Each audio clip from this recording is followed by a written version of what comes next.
गुरुदेव भगवान की जय। प्यारे कृष्ण कन्हैया लाल की जय। श्री अग्नि महापुराण अध्याय 249 धनुर्वेद का विचार। श्री अग्निदेव ने कहा कि हे वशिष्ठ, अधुना मैं 4 पादों से युक्त धनुर्वेद का वर्णन करने जा रहा हूँ। धनुर्वेद 5 तरह का होता है। रथ, हाथी, घोड़े और पैदल संबंधी योद्धाओं का आश्रय लेकर इसका वर्णन किया गया है। यंत्र मुक्त, पाणी मुक्त, मुक्त संघारित, अमुक्त और बाहुयुद्ध, ये ही धनुर्वेद के 5 तरह कहे गए हैं। उसमें शस्त्र संपत्ति और अस्त्र संपत्ति के भेद से युद्ध 2 तरह का बतलाया गया है। ऋजु युद्ध और माया युद्ध के भेद से उसके पुनः 2 भेद हो जाते हैं। क्षेपिणी, धनुष एवं यंत्र आदि के द्वारा जो अस्त्र फेंका जाता है उसको यंत्र मुक्त कहते हैं। यंत्र मुक्त अस्त्र का जहाँ अधिक प्रयोग हो वह युद्ध भी यंत्र मुक्त ही कहलाता है। प्रस्तरखंड और तोमर यंत्र आदि को पाणी मुक्त कहा गया है। भाला आदि जो अस्त्र शत्रु पर छोड़ा जाए और फिर उसको हाथ में ले लिया जाए उसको मुक्त संधारित समझना चाहिए। खड्ग को अमुक्त कहते हैं और जिसमें अस्त्र शस्त्रों का प्रयोग ना करके मल्लों की भांति लड़ा जाए उस युद्ध को नियुद्ध या बाहु युद्ध कहते हैं। युद्ध की इच्छा रखने वाले पुरुष को श्रम को जीतकर और योग्य पात्रों का संग्रह करना चाहिए। जिनमें धनुष बाण का प्रयोग हो वे युद्ध श्रेष्ठ कहे गए हैं। जिनमें भालों की मार हो वे मध्यम कोटि के हैं। जिनमें खड्गों से प्रहार किया जाए वे निम्न श्रेणी के युद्ध हैं और बाहु युद्ध सबसे निकृष्ट कोटि के अंतर्गत है। धनुर्वेद में क्षत्रिय और वैश्य इन 2 वर्णों का भी गुरु ब्राह्मण ही बतलाया गया है। आपत्ति काल में स्वयं शिक्षा लेकर शूद्र को भी युद्ध का अधिकार प्राप्त है। देश या राष्ट्र में रहने वाले वर्ण संकरों को भी युद्ध में राजा की सहायता करनी चाहिए। स्थान वर्णन। अंगुष्ठ, गुल्फ, पाशनिर्भाग और पैर ये एक रहकर परस्पर सटे हुए हों तो लक्षण के अनुसार इसको संपद नामक स्थान कहते हैं। दोनों पैर बाह्य अंगुलियों के बल पर स्थित हों, दोनों घुटने स्तब्ध हों तथा दोनों पैरों के मध्य का फैसला 3 बित्ता हो तो यह वैशाख नामक स्थान कहलाता है। जिसमें दोनों घुटने हंस पंक्ति के आकार की भांति दिखाई देते हों और दोनों में 4 बित्ते का अंतर हो वह मंडल स्थान माना गया है। जिसमें दाहिनी जांघ और घुटना स्तब्ध तना हुआ हो और दोनों पैरों के मध्य का विस्तार 5 बित्ते का हो उसको आलीढ़ नामक स्थान कहा गया है। इसके विपरीत जहाँ बाईं जांघ और घुटना स्तब्ध हों तथा दोनों पैरों के मध्य का विस्तार 5 बित्ता हो वह प्रत्यालीढ़ नामक स्थान है। जहाँ बायां पैर टेढ़ा और दाहिना सीधा हो तथा दोनों गुल्फ और पार्श्वभाग 5 अंगुल के अंतर पर स्थित हों तो यह 12 अंगुल बड़ा स्थानक कहा गया है। यदि बाएं पैर का घुटना सीधा हो और दाहिना पैर भली भांति फैलाया गया हो अथवा दाहिना घुटना कुब्जाकर एवं निश्चल हो या घुटने के साथ ही दायां चरण दंडाकार विशाल दिखाई दे तो ऐसी स्थिति में विकट नामक स्थान कहा गया है। इसमें दोनों पैरों का अंतर 2 हाथ बड़ा होता है। जिसमें दोनों घुटने दोहरे और दोनों पैर उत्तान हो जाएं। इस विधान के योग से जो स्थान बनता है उसका नाम संपुट है। जहाँ कुछ घूमे हुए दोनों पैर समभाव से दंड के समान विशाल एवं स्थिर दिखाई दें वहाँ दोनों के मध्य की लंबाई 16 अंगुल की देखी गई है। यह स्थान का यथोचित स्वरूप है। हे ब्राह्मण, योद्धाओं को चाहिए कि पहले बाएं हाथ में धनुष और दाएं हाथ में बाण लेकर उसको चलाएं और उन छोड़े हुए बाणों को स्वस्तिकाकार करके उनके द्वारा गुरुजनों को नमस्कार करें। धनुष का प्रेमी योद्धा वैशाख स्थान के सिद्ध हो जाने पर स्थित या आयति में जिस समय आवश्यकता हो धनुष पर डोरी को फैलाकर धनुष की निचली कोटि और बाण के फलदेश को धरती पर टिका कर रखे और उसी अवस्था में मुड़ी हुई दोनों भुजाओं एवं कलाइयों द्वारा नापे। श्रेष्ठतम व्रत का पालन करने वाले वशिष्ठ, उस योद्धा के बाण से धनुष सर्वथा बड़ा होना चाहिए और मुष्टि के सामने बाण के पुंख तथा धनुष के डंडे में 12 अंगुल का अंतर होना चाहिए। ऐसी स्थिति हो तो धनुर्दंड को प्रत्यंचा से संयुक्त कर देना चाहिए। वह अधिक मोटा या बड़ा नहीं होना चाहिए। धनुष को नाभि स्थान में और बाण संचय को नितंब पर रखकर उठे हुए हाथ को आँख और कान के मध्य में कर लें तथा उस अवस्था में बाण को फेंकें। पहले बाण को मुट्ठी में पकड़ें और उसको दाहिने स्तनाग्र की सीध में रखें। उसके बाद उसको प्रत्यंचा पर ले जाकर उस मौरवी अर्थात डोरी या प्रत्यंचा को खींचकर पूर्ण रूप से फैलावें। प्रत्यंचा ना तो अंदर हो न बाहर, न ऊंची हो न नीची हो, न कुबड़ी हो न उत्तान हो, न चंचल हो न अत्यंत आवेष्टित। वह सम स्थिरता से युक्त और दंड की भांति सीधी होनी चाहिए। इस तरह पहले इस मुष्टि के द्वारा लक्ष्य को आच्छादित करके बाण को छोड़ना चाहिए। धनुर्धर योद्धा को यत्नपूर्वक अपनी छाती ऊंची रखनी चाहिए और इस तरह झुककर खड़ा होना चाहिए जिससे शरीर त्रिकोणाकार जान पड़े।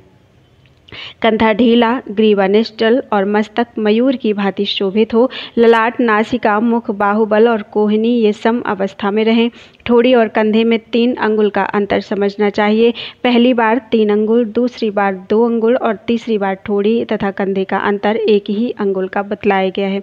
बाण को पुंख की तरह से तर्जनी एवं अंगूठे से पकड़ें, फिर मध्यमा एवं अनामिका से भी पकड़ लें और अब तक वेगपूर्वक खींचता रहे जब तक पूरा बाण धनुष पर न आ जाए। ऐसा उपक्रम करके विधिपूर्वक बाण को छोड़ना चाहिए।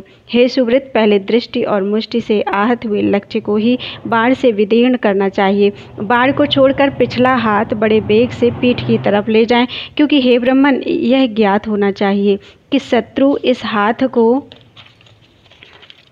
काट डालने की इच्छा करते हैं। इसलिए धनुर्धर पुरुष को चाहिए धनुष को खींचकर कोहनी के नीचे कर ले और बाण छोड़ते समय उसके ऊपर करना चाहिए। धनुष शास्त्र विशारद पुरुषों को यह विशेष रूप से समझना चाहिए कि कोहनी का आँख से सटाना मध्यम श्रेणी का बचाव है और शत्रु के लक्ष्य से दूर रखना श्रेष्ठतम है। श्रेष्ठतम श्रेणी का बाण 12 मुट्ठियों के माप का होना चाहिए। 11 मुष्टियों का मध्यम और 10 मुष्टियों का कनिष्ठ माना गया है। धनुष 4 हाथ लंबा हो तो श्रेष्ठतम, 3.5 हाथ का हो तो मध्यम और 3 हाथ का हो तो कनिष्ठ कहा गया है। पैदल योद्धा के लिए सदा 3 हाथ के ही धनुष को ग्रहण करने का विधान है। घोड़े, रथ और हाथी पर श्रेष्ठ धनुष का ही प्रयोग करने का विधान किया गया है। इस प्रकार महापुराणों में श्रेष्ठ श्री विष्णु वामपाद स्वरूप कृष्ण द्वैपायन भगवान व्यासकृत अग्नि महापुराण अंतर्गत आगत विषयों का विवेचन संबंधी 249वां अध्याय पूरा हुआ। बोलो वृंदावन बिहारी लाल की जय। अध्याय 250 धनुर्वेद प्रयोग विचार।